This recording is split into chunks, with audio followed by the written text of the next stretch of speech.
Life Tour, man, was a vision I had years ago, to do free evangelistic concerts, for people to connect them to Jesus.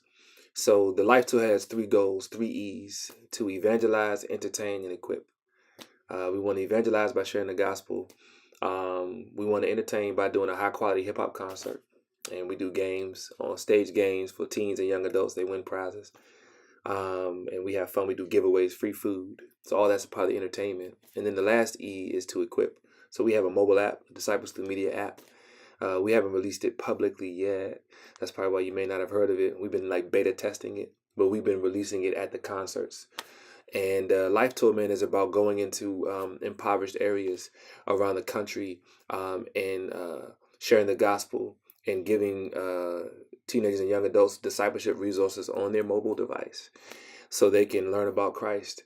So there's sermons on there from my church. There's blogs from my team about faith. There's free music and music you can purchase in our clothing too. So we wanted to kind of be a one-stop shop for the urban young adult and youth. And we also have information to point you to healthy churches in your city. So we've taken the Life Tour to Northeast DC at my church. When we were in Northeast in September. October, we were in Queens, New York. November, we were at Crossover Church in Tampa, Florida. Shout out to Tommy, Urban D. And then December, we were back. First time we did it in a non-church environment. We were the mayor's office of DC got on board and said, "Yo, it was a killing. A young lady, Brianna, was killed in a drive-by in Southeast." And the president of the resident council called me and said, "Pastor Devin, I know you're a pastor and a rapper. I want to do something for the youth in our community." So we did. We just did Life Tour December 23rd at Potomac Gardens in Hopkins, which is an apartment complex in Southeast. And we average about 200 people every time we do it. And about 10% of the crowd makes a decision for Christ. So between 20 and 30 people get saved or make a decision to rededicate. And then we try to connect them to healthy churches by giving out the church's flyer, putting the information for the church on our app, and just praying over them, man. Some of the guys I respect, they take like 2 years to do an album, maybe 2.5. Like Kendrick took, from Good Kid, Mad City to Pimp a Butterfly, it's like 2.5 years. I was like, all right, I'm not doing bad. But yeah, man, I have a new album coming out called Luminary. It's set to drop early this year, early 2017, maybe spring, summer at the latest. But yeah, man, I dropped Now or Never September 2014. And by God's grace, I'm still touring with an album that's 2 years old.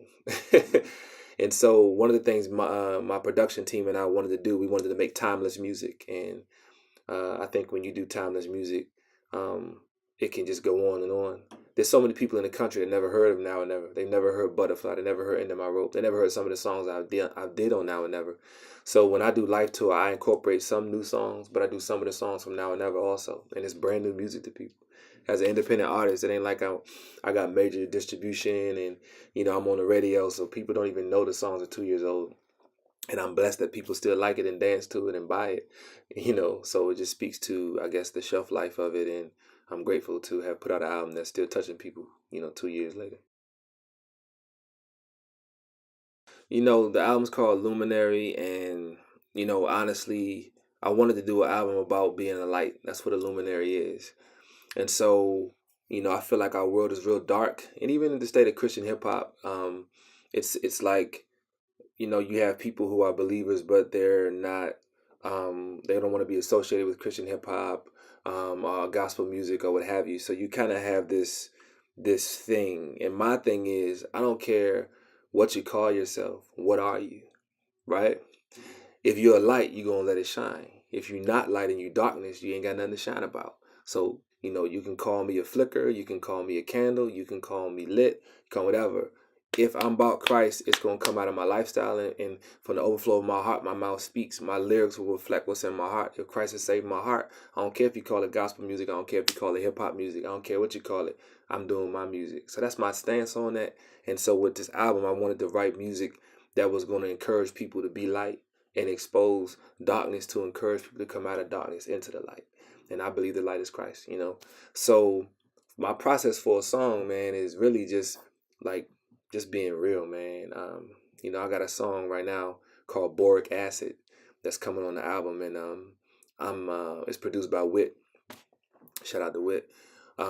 It's dealing with the social justice and the racial political climate. Some of the things we talked about with gentrification earlier, and it's very kind of heavy, you know. And it's dealing with how people use boric acid to kill roaches. I use a metaphor of boric acid on how we as African Americans are targeted and viewed as roaches, you know. And so it's some controversial stuff on the record, but I often, in every song, I offer hope and a biblical solution. But I had to expose it. When I see a dude on my street listening to music, quoting lyrics about killing himself, I'm like, it's boric acid in his ears. And the way you use boric acid with roaches is this, man. If you want to get rid of roaches, I've had roaches in my house before, so I can tell you how to get rid of roaches. If you want to get rid of roaches, you got to buy this white powder called boric acid, and you can wrap it in sugar. I mean, you sprinkle sugar in it, and you put it in the cracks where roaches might commute, and they eat it, they consume it, don't realize they've eaten poison. And then they take it back to their homies, and they die from the poison. And then the roaches eat that roach, and they die from the poison. Then their homies eat them, and they die from that poison, and their homies eat them. So mass incarceration, the crack epidemic, the 3 strikes you're out joint that, Bill and Hillary apologized for, that 3 strikes you're out thing, the stuff that Nixon and, Ronald Reagan all them brought in, it was that whole crackdown on the drugs that black people use. Let's lock them up for those kind of drugs. And then in hip-hop music, mainstream hip-hop music, you have the boric acid of the music. So you have literal boric acid, which is just crack cocaine, a white substance that's killing us, and we getting locked up and arrested for it, and we killing each other for it, like a roach will eat his homie after he eat off of it. One of our boys in the hood, they making money off crack. I want your spot, your block, I'm going to kill you, and I'm going to get your spot, and you kill me. Then my homie's going to come for you, my homie's come for you. We killing each other. Mass incarceration, same thing.